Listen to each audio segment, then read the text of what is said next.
Hello everybody, welcome back once again. I've got another Triangle Strategy character guide for you. So this time we're going to be talking Quahog.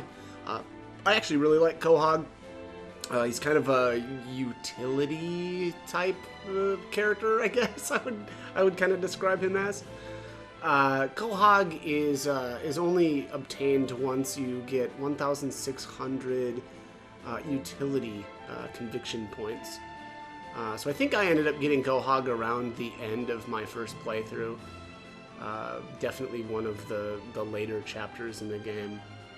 And we'll start out here with the accessories. Now, I actually do have him equipped with a defense bracelet.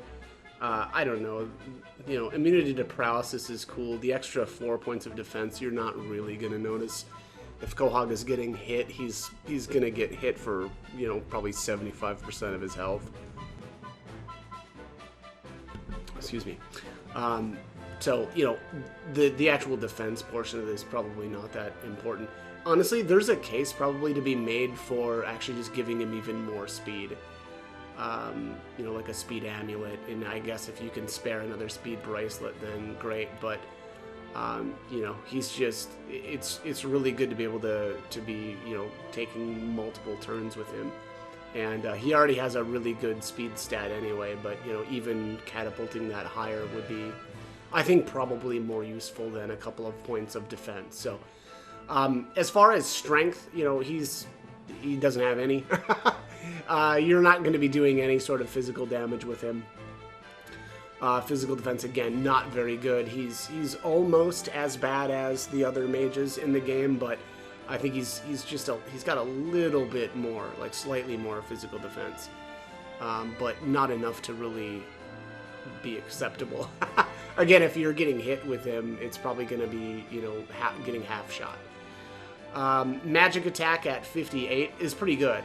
Maybe not as good as someone like, I think Frederica has a bit more, but it's pretty good.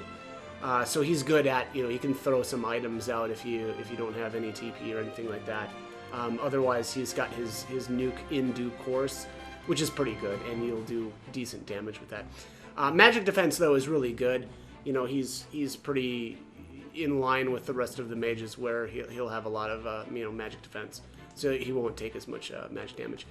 Luck is terrible, but who cares? That's really only going to govern critical hits with his staff, and you shouldn't be using his staff. And that goes for the accuracy as well. Who cares? It can be really low because you're not going to be swinging your staff anyway. All right, next up is speed. So I've, because I've got the speed bracelet giving him 3, his speed is a little bit higher. Normally, his base speed with him at level 50 and everything upgraded and fully promoted, his speed is 31. He's the fastest character in the game, and which is really good because he is, I should say, it works really good with his in due course. Being able to throw these out, a lot is really nice. I mean, not to mention his other abilities, but evasion is terrible. He's not going to be evading anything. His jump, though, is above average. He's got a 3. So not a whole lot of characters can jump that high, but Quahog can, and that actually really helps to get him and other characters around a bit better. I like to use warp space, which is going to move an ally around, and his ability to kind of move into like higher up spaces and cast warp space on people is really nice. And then he's got standard movement, so he's at a 5. Next up here is time compression. Raise the speed of an ally within range for 3 turns. Now, I'll be honest, I never really used that much, but it's kind of good. Anybody, or raising people's speed is always generally a good thing. Getting turns more often is again a positive. So that's an okay buff. I would say it falls off later in the game, but because of the way that that stats scale, but that's not even really true for speed. Speed is kind of, I guess, unique in that way now that I'm thinking about it. Speed's just always solid. Turn back time, so it says revert a unit's position, HP, and status changes to their states from the caster's previous turn. That is a really, really good skill. A lot of times what'll end up happening is, and like in this level, so you've got a mercenary up here, and the mercenary has an ability called All or Nothing. And it's not just the mercenary, right? It's a lot of the bosses in the game. They just hit really, really hard. But especially it feels like for All or Nothing, because it's such a strong attack already. If that thing connects, somebody is going to, you know, take a ton of damage. And turn back time is a great way to actually just heal that person, right? You know, Gila does a pretty good job as well because, you know, her heals are pretty strong, but turn back time can actually technically heal a little bit more, right? Because it just, you know, any damage that a character has taken during that last turn, he can heal with turn back time. So, very, very cool skill. And the other great thing about this is it says, you know, so it revert a unit's position, which I don't always like that. Sometimes that can kind of mess me up, but a lot of times, you know, my characters, if they're going to be tanking a boss, they're just standing there, and so the positional issue isn't that big of a deal. But the HP, obviously, that's what is actually going to heal you. And then status changes to their states from the caster's previous turn. There's actually some really cool combos with that, with somebody like Benedict and Twofold Turn. So if you can put a Twofold Turn on somebody, you know, and then that character's turn comes around, they can take their 2 turns, and then Quahog can use turn back time if it works out right, because sometimes it's a little bit tough to, you know, time this stuff out. But if you can get that all worked out, you can use turn back time on that character that took the 2 turns, and they'll have the twofold turn buff back on by using turn back time. So a very cool use of that, you know, is to kind of work that with Benedict. Next up is In Due Course. I really actually like this. It's not, I wouldn't say it's something that I used, you know, most of the time, but there are a lot of battles where this really came in handy. So it says deal proportionate non-elemental magic damage to a target enemy and adjacent enemies after the target completes 1 turn. So that's where the downside of this is. It's only after that enemy takes their turn, and it's at the end of their turn that they take the damage. Poison damage, on the other hand, ticks at the start of a character's turn, so it kind of works in the opposite way, but very similar, right? They're going to take some damage. It's just going to be at the end as opposed to the start. Unfortunately, that can also, you know, if you put this on somebody and then have your other characters, like if it's somebody that you wanted to focus down, sometimes what will happen is you'll put this on somebody and then your other characters will just kill them, and it will have made In Due Course, you know, I guess pointless. But it can do a lot of damage, and I'll be honest, it's great for killing bosses. Bosses are so fast, and they have so much health that In Due Course is almost always a good option for using on them. You know, the fact that they'll get their turn so quickly, you know, makes it so that In Due Course will actually, you know, kind of deal its damage. And you're at less of a risk of just flat out killing the boss before this actually goes off and making it, you know, kind of pointless.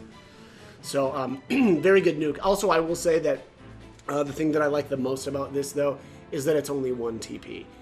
Most of the magical-based nukes in the game are more than 1. Actually, I think literally every magic-based nuke in the game, certainly that you know, any of the other characters can use, cost more than 1 TP. So it's the cheapest magical-based nuke in the game. Next up is Warp Space. I really like this ability. I used this quite a bit for warping characters, say, onto the tops of buildings, or just, you know, getting somebody that maybe is out of position. You can pull them back to the group where it's safe, or if somebody's falling behind, say if you're trying to cross, you know, the bridge in a long trek. If somebody's falling behind, you can grab them with Warp Space and move them up. This is very similar to the QP ability called Light Wave, which I love. Light Wave is fantastic.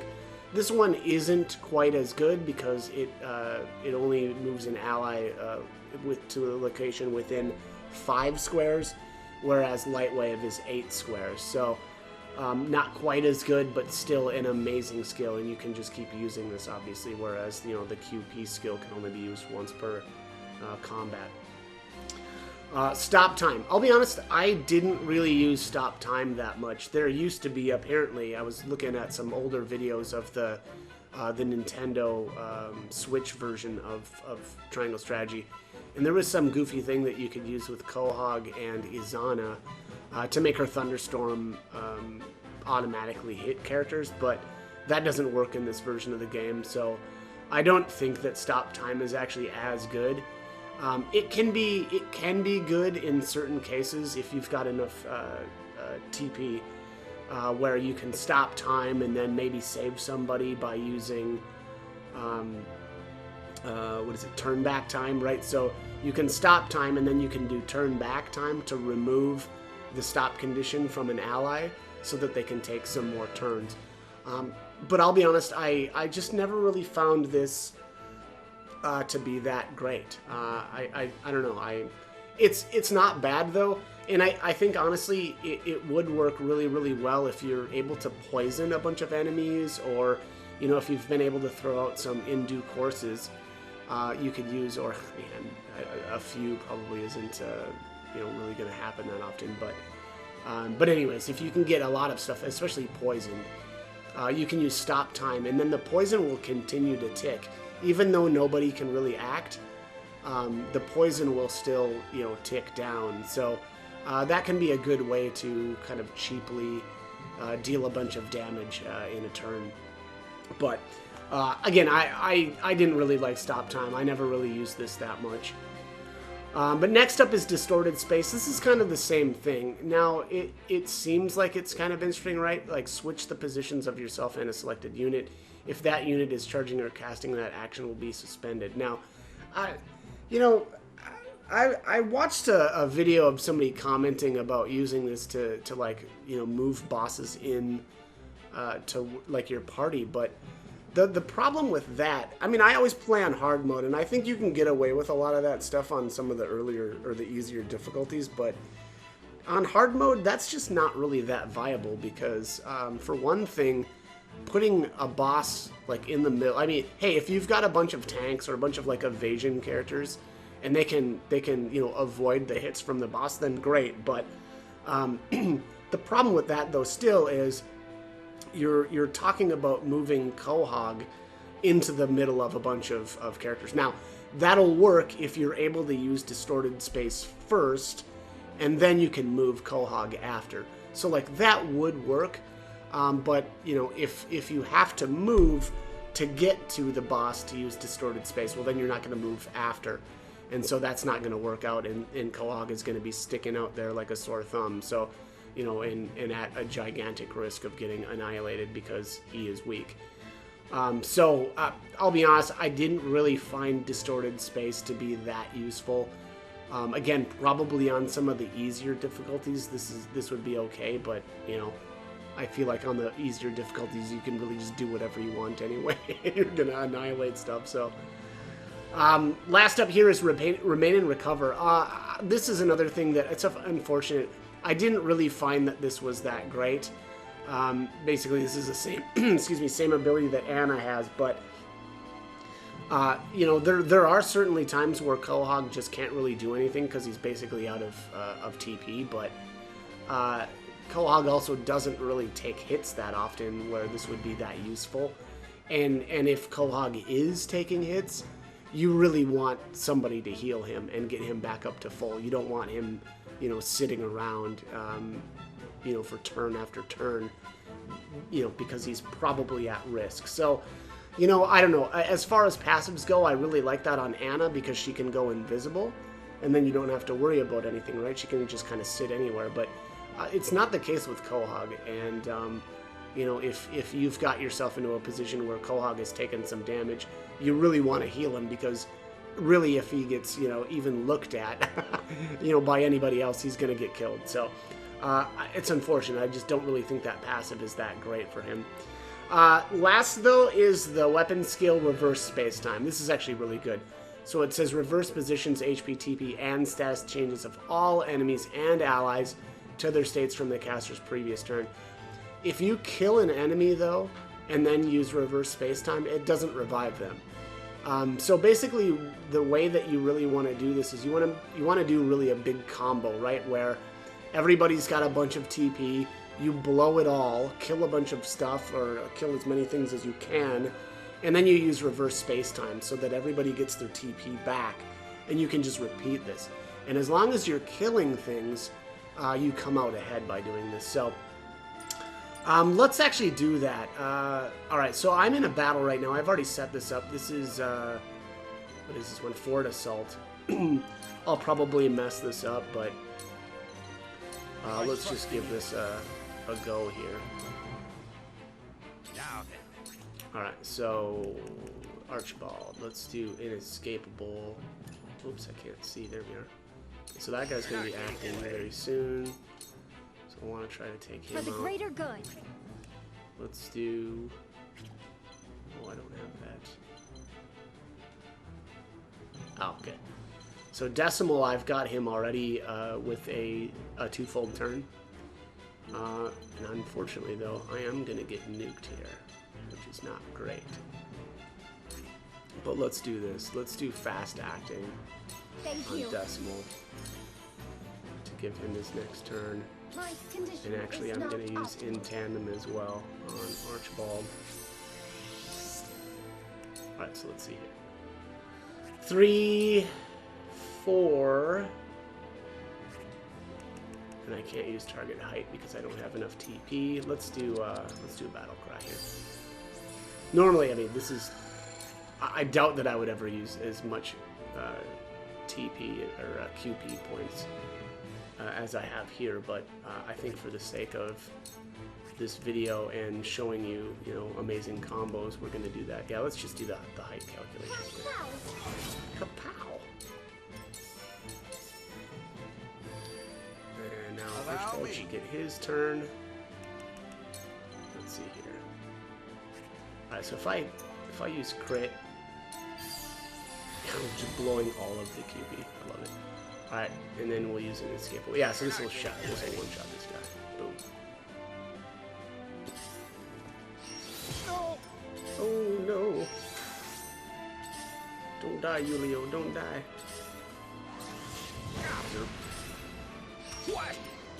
What?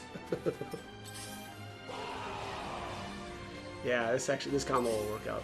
I shall try my level. Alright, so Benedict is going now. I'm not going to do anything with him. And then Quahog gets his turn. And we'll just use this reverse SpaceTime here. So this is going to revert everybody back to the TP that they were at and their HP. And if you notice there, that gave Decimal his twofold turn buff back. Shall we dance? So, yeah, that's the combo. Again, it's to just, you know, kind of blow everything. and everybody gets their TP back. Now, if you notice, that mage is dead. So the mage was like right around in here. But, you know, even using reverse SpaceTime, boom, he's now dead. And Decimal's got his buff back. So, you know, again, as long as you're killing things, that actually ends up working out. Now, unfortunately, Quahog doesn't revert his TP, so you can't just keep doing this, you know, over and over, and and kind of picking things off. But I don't know. It's that's one of the better combos with Quahog. You know, again, I brought up the Azana combo, but it just doesn't work anymore. I think that was actually a bug where, you know, Izana's Thunderstorm has like really bad accuracy, but you could do stop time with Quahog, and then you could do turn back time on Izana, and that would make her finish her cast, and like she would just hit everything. So that seems to me like that was an obvious bug, and it did get fixed. So unfortunately, Quahog isn't as, you know, maybe great as he used to be, or as good as he was on the Switch version. But I still think that he's amazing. I'll be honest, I used turn back time a lot. Again, mostly after one of my characters had taken a ton of damage from a boss It's really a great way to heal up afterwards. And so that's kind of also one of the things that I like about Quahog. It's not that he's not a great damage dealer, and he's not a great healer, but he can deal damage and he can heal actually as well, because of his unique abilities. And honestly, I just used him a lot for moving people around. Again, there's a lot of levels where you're able to put, characters like up on top of buildings, and like archers, right? Like Rudolph, since he can't just fly up there like Huette can, and so being able to move some of them, or a character like that up above where they're safe, and let them rain death from above is really, really nice. So, all right, so the last thing that we're going to do is take a look at Quahog's weapon upgrades. So like usual, you've got a potency increase, you've got HP, defense, evasion, and then speed. Number one, go with the speed. That is the first thing that you should upgrade. Next up, it's actually kind of tough for me to decide because I think all of these are pretty bad for him. I actually would probably just build the defense, and then I'd go with the evade, do the potency, and then do the well, actually, no, I'm sorry. I would do speed, defense, evasion, HP, and do potency last. He's only got the one nuke, and it's not, something that you're probably going to be using that much. It's definitely more important to keep him safe and speed him up. And then for his second tier, I would probably kind of do a very similar thing. I'd go with the speed. Here you've got either increasing the effect of time compression or increasing the effect duration of time compression by 1 turn. I rarely use time compression anyway, but I did increase the effectiveness of it, right? Like, it just seems like if there's one character that you really want to speed them up, well then, go all the way and not, just have it last longer. I would rather, have them a lot faster.